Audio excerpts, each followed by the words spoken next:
جو پرچیاں آپ لوگوں نے لکھی تھی وہ ساری پرچیاں اول سے آخر تک پڑھی، کوئی ایک پرچی بھی ایسی نہیں تھی جو میں نے نہ پڑھی ہو، اور تقریباً 6 گھنٹے مجھے لگے ان پرچیوں کو پڑھنے میں مختلف اوقات میں، اور حسب معمول ان پرچیوں کو مینا، عرفات، مزدلفہ بھی لے کر گیا، معاجہ شریف میں بھی ساری پرچیوں کا وہ بنڈل میں نے اپنے گود میں رکھا اور سب کی طرف سے سلام بھی پیش کیا، دعا کی درخواست بھی کی، ملتزم پر بھی لے کر گیا، اور ملتزم پہ جب میں لے کر گیا تو آدھا گھنٹہ مجھے لگا وہاں، کیونکہ میں اکیلے گیا تھا، یہ لوگ بھی میرے ساتھ مجھے لے کر گئے تھے لیکن جو پرچیاں میں اکیلے ہی لے کر گیا، رکن یمانی پر بھی، حجر اسود کے سامنے بھی، ملتزم پر بھی، بیت اللہ کی چوکھٹ پہ بھی، تو آپ کی ساری پرچیاں اور عرضیاں اور درخواستیں وہ اللہ کے گھر پہ ہم نے پہنچا دی ہیں انشاءاللہ تعالیٰ، اور اللہ تعالیٰ سب قبول فرمائے، جو بھی جائز نیک تمنائیں، ارادے، حاجات ہیں، اللہ تعالیٰ ان کو پورا فرمائے۔ ایک طالب علم نے یہ لکھا تھا کہ میرے والد صاحب سعودی عرب میں ہوتے ہیں تو ان کو اگر فون کر لیں تو بہت اچھا ہوگا، ان کا اپنے والد کا ٹیلی فون نمبر بھی لکھا تھا انہوں نے، تو میں نے ان کو فون کیا تو میں نے کہا آپ کا یہ نام ہے؟ ہاں میرا یہ نام ہے۔ میں نے کہا آپ کے بیٹے کا یہ نام ہے؟ جامع رشید میں پڑھتے ہیں آپ کے بیٹے؟ تو انہوں نے کہا ہاں جامع رشید میں پڑھتے ہیں میرے بیٹے۔ میں نے کہا آپ کے بیٹے نے مجھے کہا تھا کہ میرے ابا کو فون کر لینا، تو کہنے لگے کام بتائیں، کام کیا ہے؟ تو میں نے کہا کام تو مجھے نہیں بتایا، مجھے انہوں نے کہا تھا کہ میرے ابا کو فون کر لینا۔ کہتے ہیں کام کیوں نہیں بتایا؟ تو کام بتائیں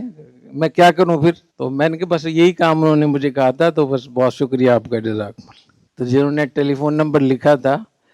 وہ ان کو پتہ چل گیا ہوگا میں کس کے بارے میں کہہ رہا ہوں۔ تو جو طالب علم میں جس نے یہ پرچہ لکھا تھا اس کا نام بھی ایک بادشاہ کے نام پہ ہے،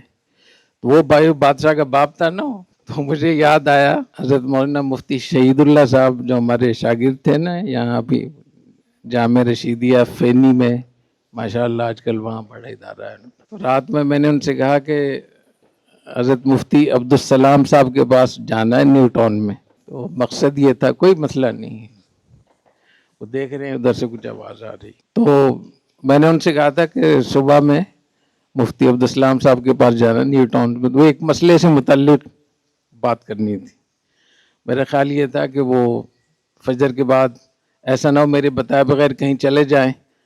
تو صبح میں جب جائیں گے تو مجھ سے پوچھ لیں گے کیا کام ہے،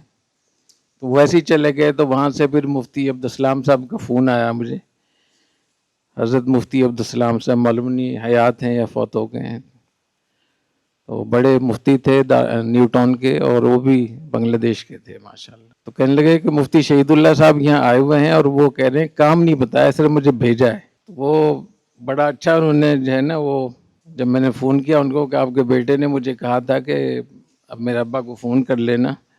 ان کا وہ تو ٹھیک ہے، کام کیا ہے؟ میں نے کہا کام تو مجھے نہیں بتایا انہوں نے۔ ایک طالب علم نے یہ بھی لکھا تھا کہ آپ وہاں جا کر اللہ میاں سے میرا گلہ کرنا کہ مجھے کیوں نہیں بلا رہے آپ،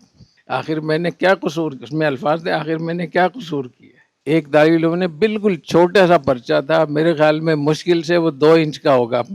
جو پرچہ تھا نا، اور اس پہ صرف اتنا لکھا تھا کہ آپ دعا کرتے ہیں مجھے خوبصورت سی بیوی ملے، تو 3 اس کی صفات خوبصورت ہو اور ایسی ہو اور ایسی ہو، تو اگر وہ طالب علم مجھے مل جائے تو میں اس کو سمجھاؤں کہ خوبصورت بیوی ایسی نہیں ملتی اتنے چھوٹے سے پرچے میں، تھوڑا پرچہ تو بڑا کرتے ہیں نا آپ، تو اس سے پتہ چل رہا ہے کہ آپ نکھٹو ہیں، جس کو اتنی اچھی اتنی صفات والی بیوی چاہیے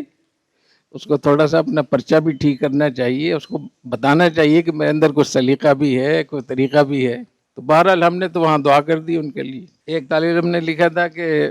آپ کی وہاں حضرت امام مہدی سے ملاقات ہوگی، ان کو میرا سلام کہنا۔ بعض طلبہ بھی عجیب ہوتے ہیں، ان کا خیال یہ تھا کہ امام مہدی ہمارے انتظار میں بیٹھے ہوئے ہیں۔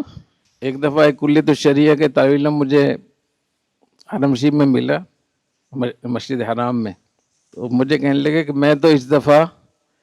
امام مہدی سے ملنے کے لیے آیا تھا، 2012 کی بات، تو ہمارے کچھ مولوی صاحبان نے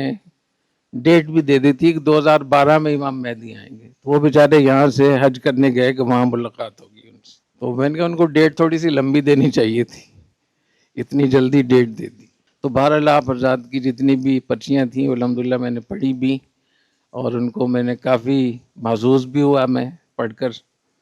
اور طلباء کے رجحانات کا بھی اندازہ ہوا، کیونکہ انسان اپنے ہاتھ سے جب کوئی چیز لکھتا ہے تو اس سے پتہ چلتا ہے کہ اس طالب علم میں کتنا سلیقہ ہے، تحریر کیسی ہے، الفاظ کا انتخاب کیسا ہے، اس کے دماغ کے رجحانات کیا ہیں، اس کے مسائل اور مشکلات چیلنجز کیا ہیں،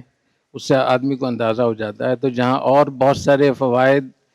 اس سے ہوتے ہیں، اس سے طلباء کے رجحانات کا بھی پتہ چلتا ہے کہ طلباء کس طرف رخ ہے ان کا۔ ایک بات کا مجھے بہت اطمینان ہوتا ہے ہمیشہ جب بھی یہ پرچیاں جب میں پڑھتا ہوں کہ ہمارے طلباء کے ذہن میں بہرحال اللہ کی رضا اور دین کی خدمت یہ غالب ہے الحمدللہ۔